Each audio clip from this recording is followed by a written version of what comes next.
Master Jet, kahapon po biglaan lang na pinapasa ng mga SALN daw ng 2021 pa. Di ako kasama sa lista ng mga nagpasa last 2022. At dahil daw doon, di ako makakakuha ng PBB ko. Tama ba yon? Performance ang basihan ay PCRF. Ano connect ng SALN? So, isa pong tanong na atin pong natanggap.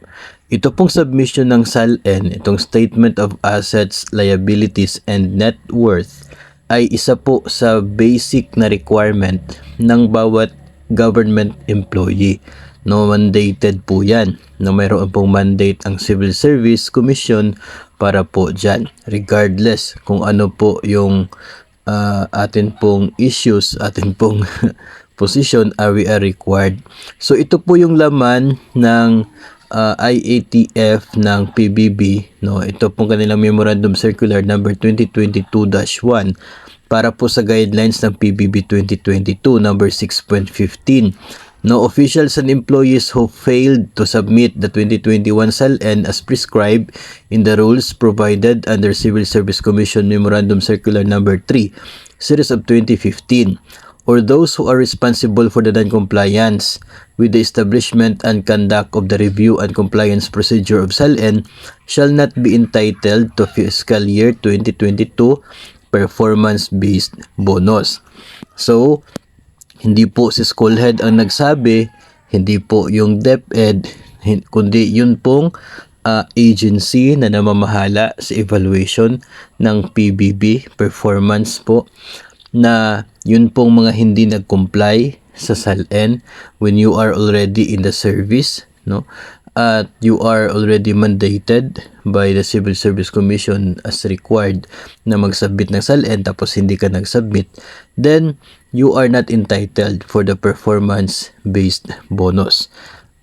Yung submission din po ng ating SALN ay pwede, no, na maging sanhi ng atin pong pagkaka-dismiss, no, kasi nga that's mandatory, no, yun po ay basic talaga. And if I am if my memory is right, 'di ba, meron pong Chief Justice na impeach dahil po sa issue ng hindi pag-submit o hindi po pag-comply sa requirements ng SALN. So how much more, no, na tayo ng mga ordinaryong empleyado lamang. At yun naman po ay kung merong magrereklamo, of course. So sino ba naman yung makakasilip niyan kung hindi naman po irereklamo, no? At dadaan din naman sa due process bago po tayo ma-dismiss if yun po yung basis. So pero dito po talaga sa pag-receive ng ating PBB performance-based bonus, even before, no, ng mga previous PBB, requirement talaga ang submission of SALN. Pero meron din po kasing issue sa part na ito, no, kasi SALN ng year 2021 yung pinag-uusapan dito para sa PBB 2022.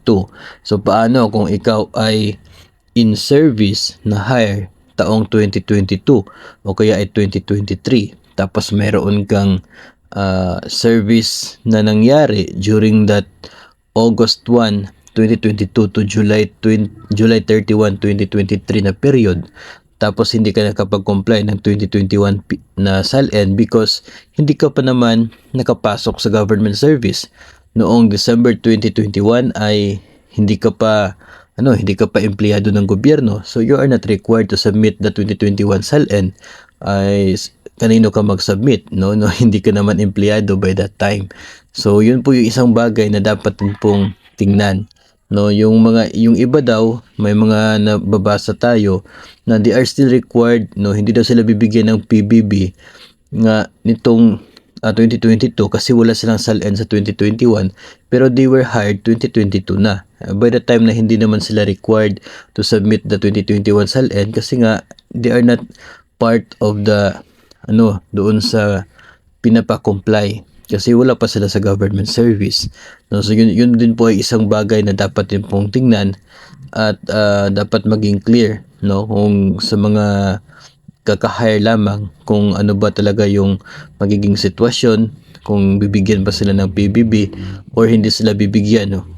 For that basis na hindi sila nakapag-submit sa 2021 SALN dahil sila ay hindi pa empleyado ng gobyerno.